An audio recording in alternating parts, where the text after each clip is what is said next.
평범한 회사원. 형들이 올라오고 있어. 누나, 정말 무서워.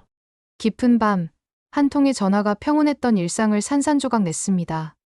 병원 응급실에서 하진이 마주한 것은 상상할 수 없는 광경. 얼굴이 퉁퉁 부어오른 민준이, 깁스로 고정된 팔, 그리고 의식을 잃은 채 인공호흡기에 의존하고 있는 모습. 오늘의 주인공은 겉보기엔 평범한 직장인이지만 실은 누구도 상상할 수 없는 비밀을 품고 살아가는 여성입니다. 그녀의 복수가 시작되면서 벌어지는 놀라운 이야기. 지금 시작합니다. 서울 강동구 천호동 다세대 주택 3층.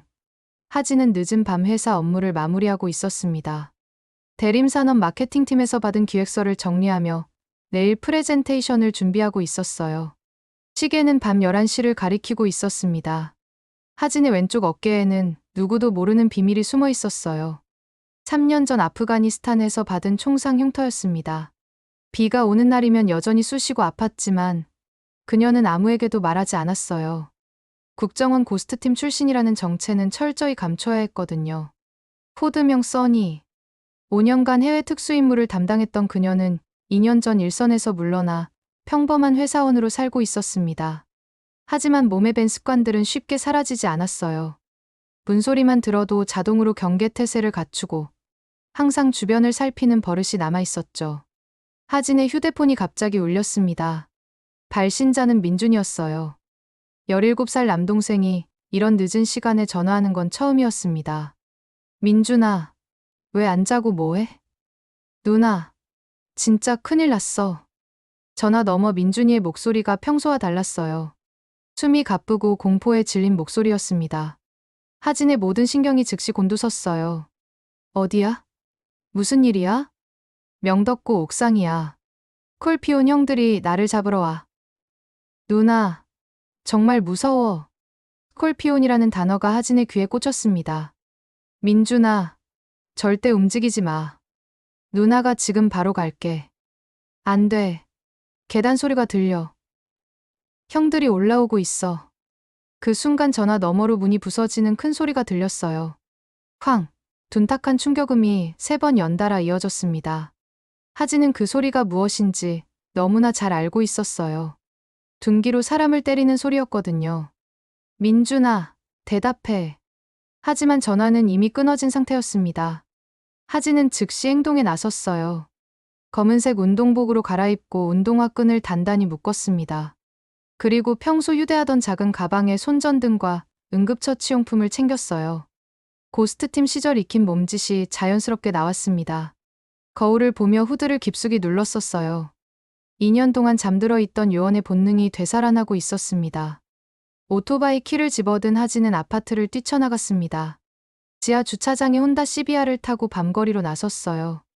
엔진을 최대한 끌어올리며 신호등을 무시하고 질주했습니다. 달리면서 하진은 민준이를 떠올렸어요. 부모님이 교통사고로 돌아가신 후 그녀가 홀로 키워온 소중한 동생이었습니다. 민준이는 항상 하진을 의심스러운 눈빛으로 바라봤어요. 누나 일이 정말 마케팅이야? 가끔 이상한 전화도 받고 밤늦게 나가는 일도 많고. 왜 그런 생각을 해? 그리고 누나 몸에 상처도 많아. 특히 어깨 그 상처는. 하진은 그때마다 운동하다 다쳤다고 해외 출장이 많다고 둘러댔어요. 하지만 영리한 민준이는 계속 의심했죠. 명덕고등학교에 도착한 하진이 본 것은 상상할 수 없는 광경이었어요. 구급차 2대와 경찰차 3대가 교문 앞에 서 있었고 빨간 응급등이 밤하늘을 붉게 물들이고 있었습니다. 무슨 일이에요? 하진이 한 경찰관에게 물었습니다. 학생 한 명이 옥상에서 추락했어요. 중상입니다. 혹시 윤민준이라는 학생인가요? 맞습니다. 보호자이신가요? 하진의 다리에 힘이 빠졌어요. 제가 누나예요. 삼성서울병원으로 이송됐습니다. 빨리 가보세요. 병원 응급실에서 담당 의사를 만난 하진은 충격적인 소식을 들었어요. 환자의 상태가 위중합니다. 뇌출혈과 다발성 골절이 있어요. 그런데 이상한 점이 있습니다. 어떤 점이요? 단순 추락과는 맞지 않는 외상들이 있어요. 누군가 폭행을 당한 흔적이 선명합니다. 중환자실 유리창 너머로 본 민준이는 온몸이 붕대에 감겨 있었어요. 얼굴은 시퍼렇게 멍들어 있었고 각종 의료기기에 연결되어 숨을 쉬고 있었습니다. 그 순간 하진의 가슴 깊숙이 잠들어 있던 무언가가 깨어났어요. 평범한 회사원 윤하진이 아닌 국정원 고스트팀 써니가 되살아나는 순간이었습니다. 새벽 4시 병원 로비에서 하진은 민준이의 파손된 휴대폰을 살펴보고 있었습니다. 화면은 거미줄처럼 갈라졌지만 전원은 켜졌어요. 하진은 조심스럽게 민준이의 메시지함을 확인하기 시작했습니다. 삭제된 메시지들을 복구하자 충격적인 내용들이 나타났어요. 윤민준, 마지막 경고다. 돈 안 가져오면 진짜 죽는다. 스콜피온 건드리는 새끼는 어떻게 되는지 보여주마. 오늘 밤 옥상으로 와. 안 오면 내 누나 회사까지 찾아간다. 하진의 손이 떨렸습니다.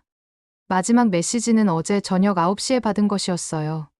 발신자는 강태섭이라는 이름이었습니다. 갤러리에는 더 충격적인 자료들이 있었어요.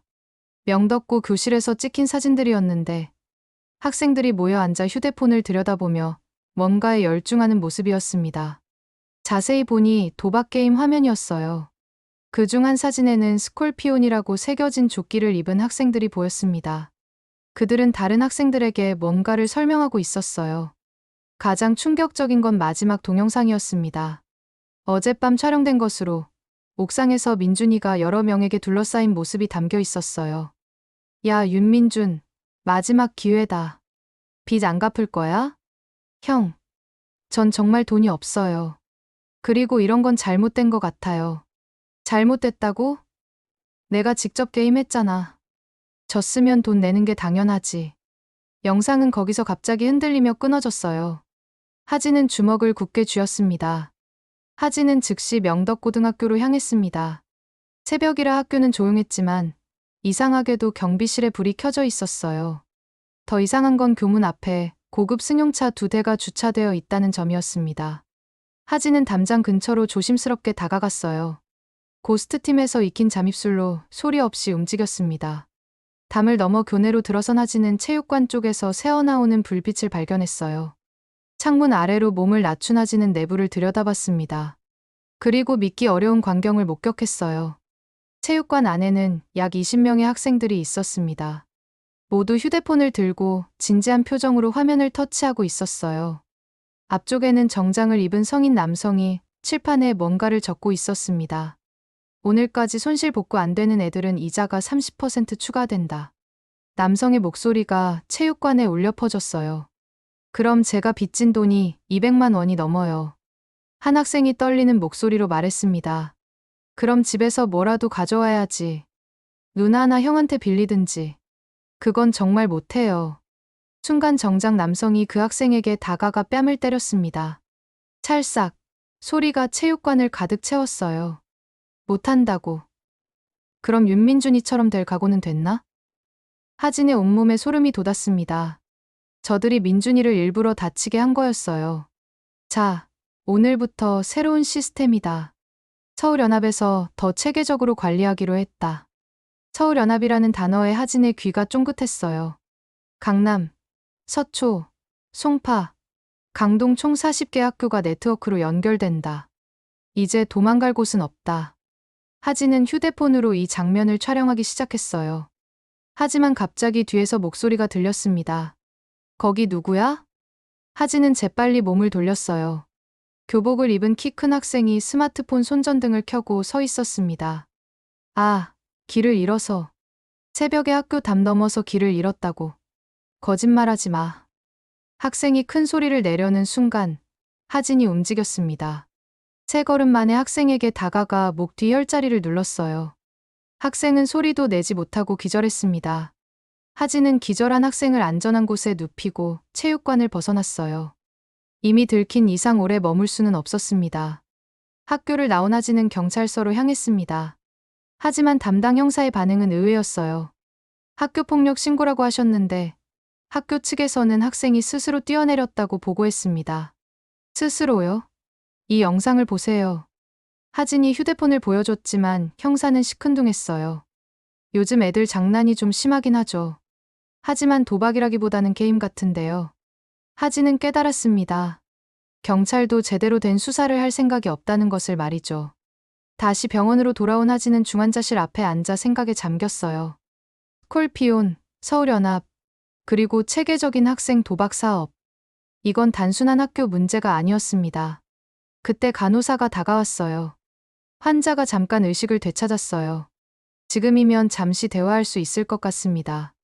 하진은 급히 중환자실로 들어갔어요. 민준이는 산소 마스크를 쓴 채 가까스로 눈을 뜨고 있었습니다.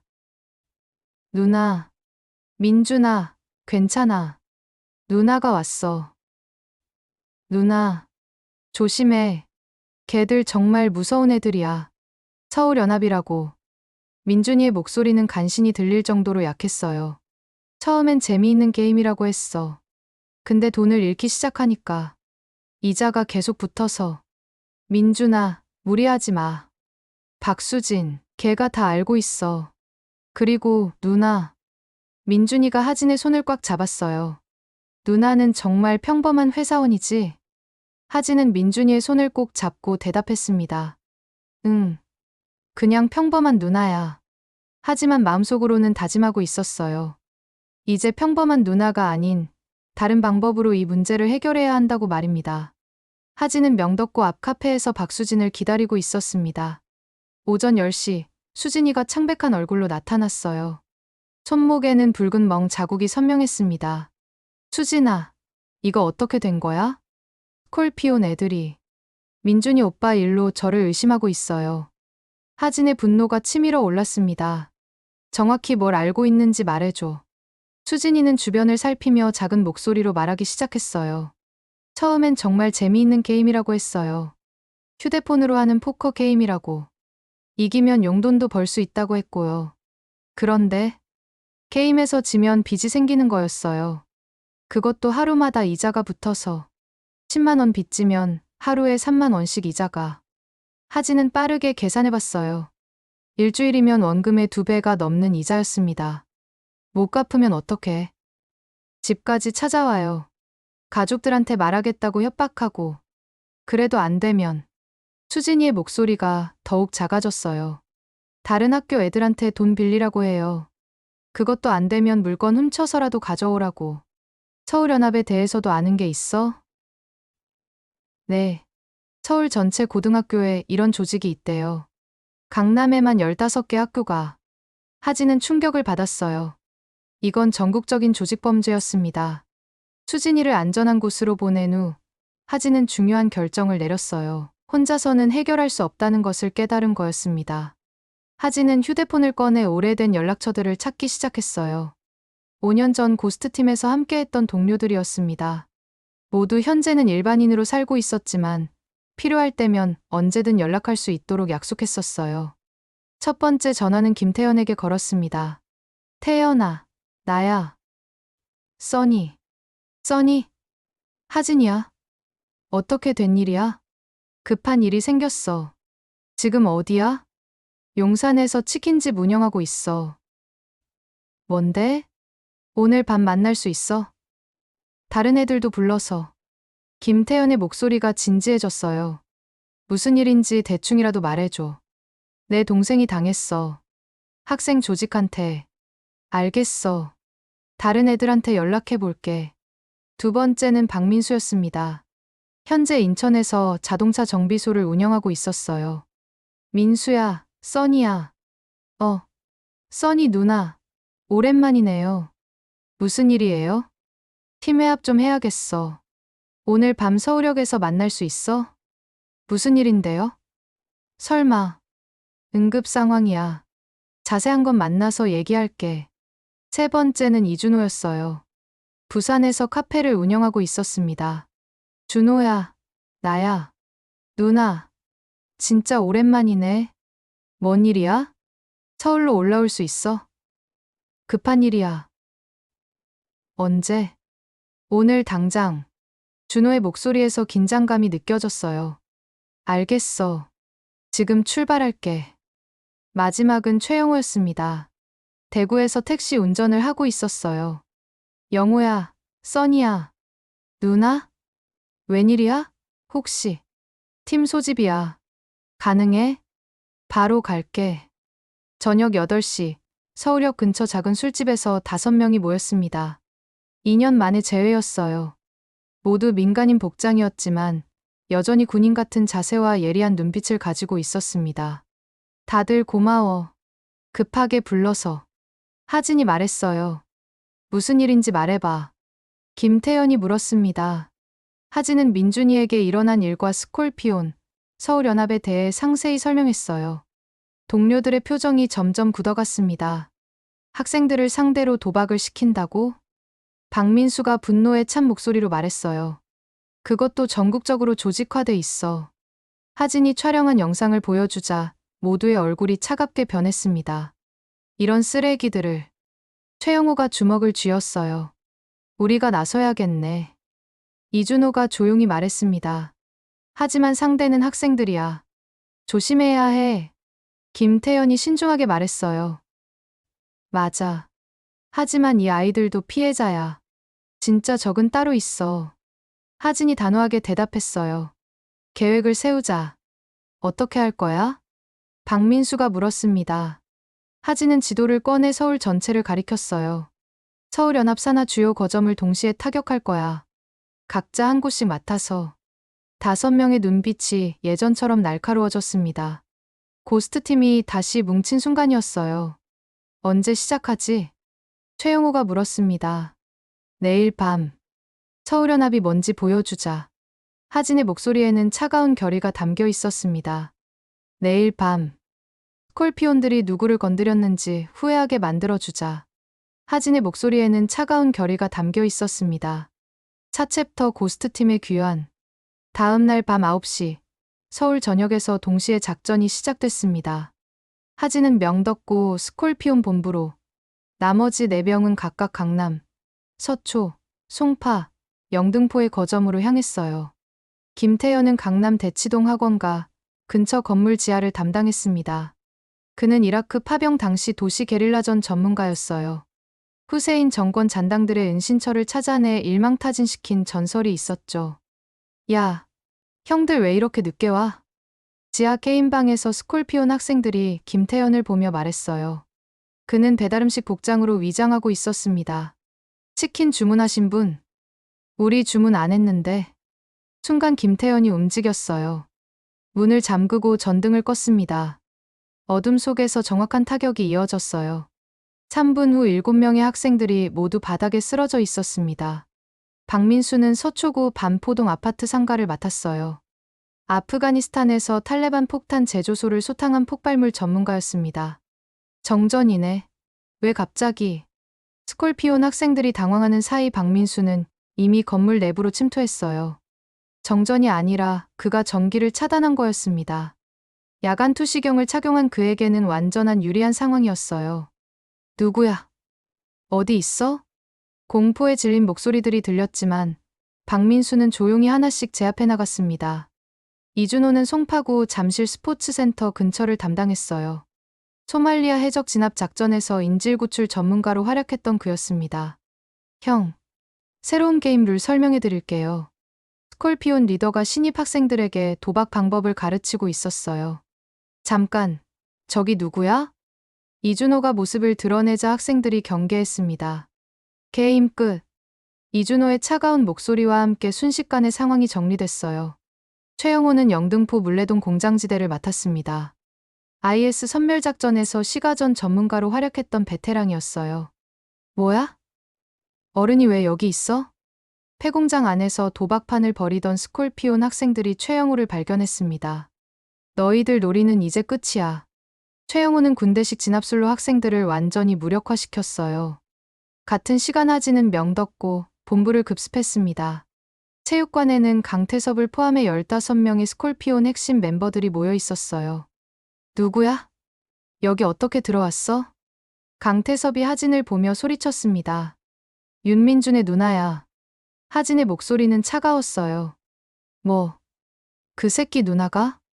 내 동생을 다치게 한 대가를 받으러 왔어. 스콜피온 멤버들이 하진을 둘러쌌지만 그들은 몰랐어요. 상대가 누구인지 말이죠. 첫 번째 학생이 쇠파이프를 들고 달려들었어요. 하진은 쉽게 피하며 상대의 손목을 비틀어 무기를 떨어뜨렸습니다. 두 번째, 세 번째가 동시에 덤벼들었지만 결과는 마찬가지였어요.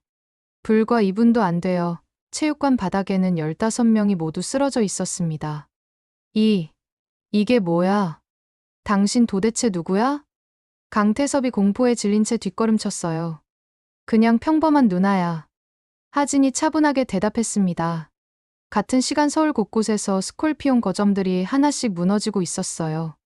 고스트팀의 완벽한 작전이었습니다. 밤 11시, 5명은 다시 집결지에서 만났습니다. 작전 완료. 이쪽도 끝.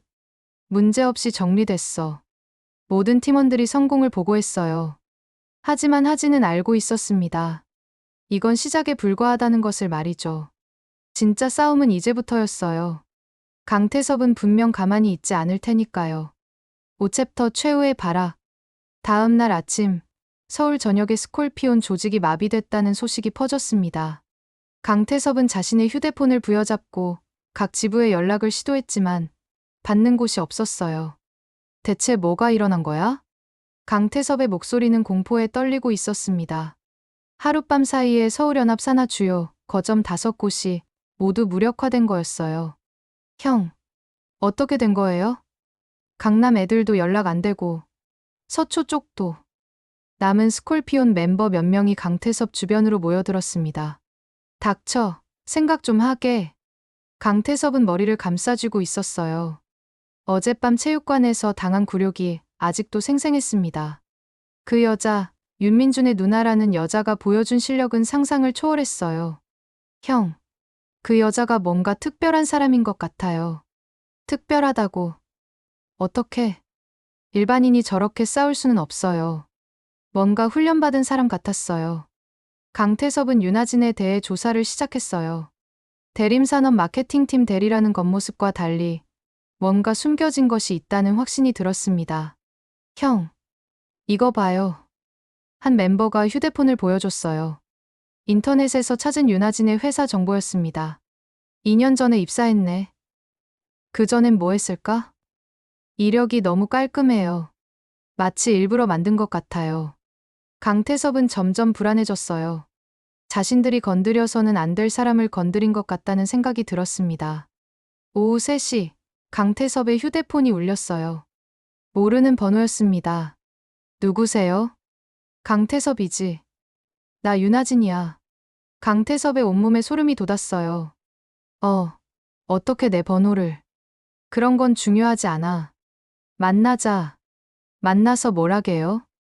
내가 내 동생한테 한 일에 대해 얘기해야지. 강태섭은 목소리를 떨며 대답했어요. 저희가 잘못했어요. 사과할게요. 민준이한테도. 사과로 끝날 일이 아니야. 하진의 목소리는 차갑기 그지없었어요. 그럼 어떻게 하면? 오늘 밤 9시 성동구 왕십리 재개발 공사장으로 와. 내가 부를 수 있는 애들 다 데리고. 왜 거기서? 내가 마지막으로 할 수 있는 선택이야. 당당하게 맞서든지 아니면 평생 숨어 살든지. 전화가 끊어졌어요. 강태섭은 휴대폰을 보며 손이 떨렸습니다. 형, 누구였어요? 그 여자야. 오늘 밤 공사장에서 만나자고. 설마 가실 건 아니죠? 강태섭은 잠시 고민했어요. 도망가는 것도 방법이었지만 그러면 평생 숨어 살아야 했습니다. 게다가 서울연합 전체가 무너진 지금 위에서 뭔 일이 일어날지 모르는 상황이었어요. 가야 해. 형, 위험해요. 그냥 갈 순 없지. 준비를 해야 해. 강태섭은 남은 멤버들과 다른 학교 친구들까지 모두 연락했어요. 총 30명 정도가 모일 수 있었습니다. 공사장에 가서 뭐 할 건데요? 저 여자 혼자 오겠어. 우리도 숫자로 밀어붙이는 거야. 강태섭은 착각하고 있었어요. 상대가 누구인지, 그리고 혼자 오지 않을 거라는 것을 말이죠. 저녁 8시, 강태섭과 스콜피온 잔당들은 공사장 근처에 집결했습니다. 모두 쇠파이프, 야구 방망이, 벽돌 등을 무기로 들고 있었어요. 형, 정말 괜찮을까요? 뭔가 이상해요. 너무 조용한데. 학생들은 불안해하고 있었어요. 공사장은 고요했고 아직 약속 시간까지 1시간이 남아 있었습니다. 닥쳐, 겁먹지 마. 강태섭이 소리쳤지만 사실 그 자신도 두려웠어요. 그때 공사장 입구에서 5개의 그림자가 나타났습니다. 하진과 고스트팀이었어요. 왔네. 하진의 목소리가 밤 공기를 가르며 들려왔습니다. 5명뿐이야. 우리가 30명인데. 강태섭이 용기를 내어 소리쳤어요. 하지만 그는 몰랐습니다. 숫자가 중요한 게 아니라는 것을 말이죠. 공사장 한복판에서 양측이 대치했습니다. 30명의 학생들이 각종 무기를 들고 있었지만 5명의 고스트팀은 손에 아무것도 들지 않고 있었어요. 강태섭, 마지막 기회야. 무릎 꿇고 사과해. 하진이 차분하게 말했습니다. 웃기지 마. 우리가 30명인데 너희 5명이 뭘 어쩔 건데? 강태섭이 허세를 부렸어요. 그럼 보여줄게. 소수가 다수를 상대하는 방법을. 하진이 손짓하자 고스트팀이 전술 대응을 갖췄습니다. 김태현과 박민수가 좌우 측면으로, 이준호와 최영호가 후방을 차단했어요. 하진은 정면에서 적의 주의를 끌었습니다. 뭐야? 저거 뭔 자세야? 학생들이 당황하기 시작했어요. 상관없어. 다 같이 달려. 강태섭의 지시에 따라 학생들이 일제히 돌격했습니다. 하지만 그것은 완전한 실수였어요. 하진이 정면에 5명을 상대하는 동안 양쪽에서 김태현과 박민수가 측면을 공격했어요. 혼란에 빠진 학생들은 제대로 된 저항도 못했습니다. 아, 뒤에서 누가 쳐? 어디서 나타난 거야? 학생들은 앞뒤 구분도 못하며 우왕좌왕했어요. 고스트팀의 완벽한 포위망에 갇힌 거였습니다. 이준호와 최영호는 도망치려는 학생들의 퇴로를 차단했어요. 공사장이라는 제한된 공간에서 숫자의 우위는 오히려 독이 되었습니다. 이런 식으로 하는 거야. 하진이 강태섭의 목덜미를 잡으며 말했어요. 이게 뭐야? 당신들 진짜 누구야? 강태섭이 공포에 질린 목소리로 물었습니다. 그냥 평범한 시민들이야. 다만 우리 식구를 건드렸을 뿐이지. 10분도 안 되어 30명의 학생들이 모두 바닥에 쓰러져 있었어요. 다친 사람은 없었지만 모두 공포에 질려 움직이지 못하고 있었습니다. 이제 알겠니? 숫자가 중요한 게 아니야. 하진이 강태섭을 공사장 가장자리로 끌고 갔어요. 그곳은 10층 높이의 건물 옥상과 연결된 곳이었습니다. 뭐 하려고요? 강태섭이 떨리는 목소리로 물었어요. 내 동생이 떨어진 곳과 똑같은 높이야. 하진의 목소리에는 차가운 분노가 담겨 있었어요. 죄송해요. 정말 죄송해요. 다시는 이런 일 안 할게요. 강태섭이 무릎을 꿇고 빌기 시작했어요. 민준이도 똑같이 빌었을 거야. 그때 너희는 들어줬어? 그건. 이제 내가 민준이 기분을 알아봐. 하진이 강태섭을 가장자리로 밀어냈어요. 강태섭은 아래를 내려다보며 오금이 저렸습니다. 살려주세요. 제발. 민준이가 얼마나 무서웠을지 생각해봤어? 하진의 손이 강태섭의 어깨를 잡았어요. 앞으로 다시는 학생들 괴롭히면 안 되는 거 알지? 네. 절대 안 할게요. 스콜피온도 완전히 해체하고. 네. 다 해체할게요. 서울연합과도 연락 끊고. 네.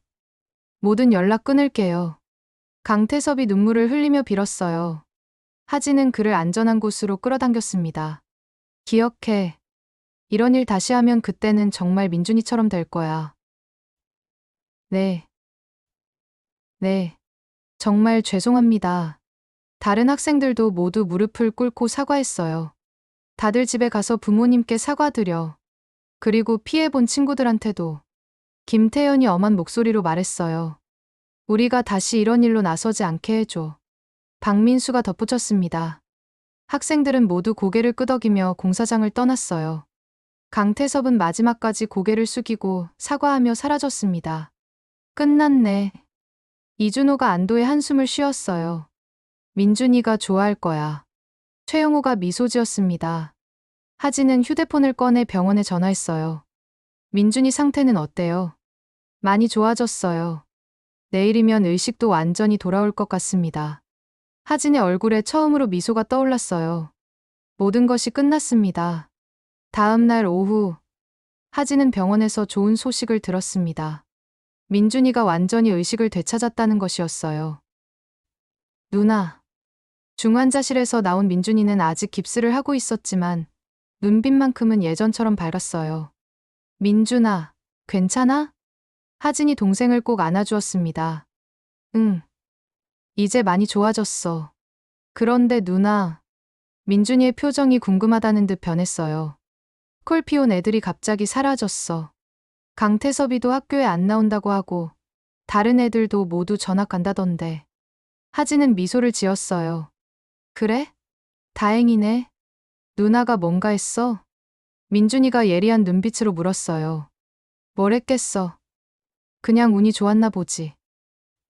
누나, 정말 평범한 회사원이야? 민준이의 목소리에는 확신에 찬 의심이 담겨 있었어요. 하진은 잠시 고민했습니다. 이제 민준이에게 진실을 말해야 할 때가 온 것 같았어요. 민준아, 사실은 누나가 아는 사람들이 도와줬어. 아는 사람들? 응. 누나 옛날 직장 동료들이야. 좀 특별한 사람들이지. 민준이는 고개를 끄덕였어요. 역시 그랬구나. 누나가 평범할 리 없다고 생각했어. 왜? 누나 몸에 상처도 많고 가끔 전화 받을 때 목소리도 달라지고 그리고 뭔가 다른 사람들과 다른 느낌이 있어. 하진은 민준이의 똑똑함에 새삼 놀랐어요. 그래도 누나는 누나야. 그냥 민준이를 사랑하는 평범한 누나. 고마워. 누나. 나 때문에 힘들었을 텐데. 민준이가 하진의 손을 꼭 잡았어요. 뭔 소리야. 너는 내 소중한 동생인데. 그때 병실 문이 열리며 간호사가 들어왔어요. 민준 씨, 친구분들이 면회 오셨어요. 문 밖에서 박수진이와 다른 친구들이 꽃다발을 들고 들어왔어요. 민준아, 진짜 다행이다. 걱정 많이 했어. 친구들이 민준이를 둘러싸고 안부를 물었어요. 수진아, 너도 괜찮고? 하진이 박수진에게 물었습니다. 네, 언니. 스콜피온 애들이 갑자기 사라져서 이제 학교가 완전히 조용해졌어요. 다른 피해 본 친구들은 모두 괜찮아요. 빚도 다 없어졌다고 하고 정말 신기해요. 수진이가 신기해하며 말했어요. 하진은 마음이 편해졌어요. 모든 것이 정상으로 돌아가고 있었습니다. 저녁이 되자 친구들은 모두 돌아가고 하진과 민준이만 남았어요. 누나, 정말 고마워. 뭘? 누나가 특별한 사람이라는 거 자랑스러워. 민준이가 진심으로 말했어요. 하지만 다른 사람들한테는 비밀이야. 알겠지? 당연하지. 누나 비밀은 내가 지킬게. 민준이가 엄지를 들어 보였어요. 그리고 민준아. 응? 앞으로는 위험한 일에 휘말리지 마. 누나가 얼마나 걱정했는지 알아? 알겠어. 이제 정말 조심할게. 하진은 민준이의 이마에 가볍게 키스했어요. 잘 자, 우리 민준이. 누나도 잘 자. 병실을 나오며 하진은 휴대폰을 확인했어요. 고스트팀 동료들에게서 메시지가 와 있었습니다. 태연, 써니, 수고했어. 민준이 괜찮다니 다행이야. 민수, 언제든 또 필요하면 연락해. 준호, 우리 항상 내 편이야. 영호, 가족이 최우선이지. 하진은 따뜻한 마음으로 답장을 보냈어요. 고마워, 얘들아. 정말 고마워. 병원을 나서며 하진은 하늘을 올려다봤어요. 별이 밝게 빛나고 있었습니다. 이제 모든 것이 평화로워질 거였어요. 민준이는 안전하고 스콜피오는 사라졌고 그들의 평범한 일상이 다시 시작될 것이었습니다. 하지만 하진은 알고 있었어요. 필요하다면 언제든 다시 고스트팀 써니가 될 준비가 되어 있다는 것을 말이죠. 가족을 지키기 위해서라면 말입니다.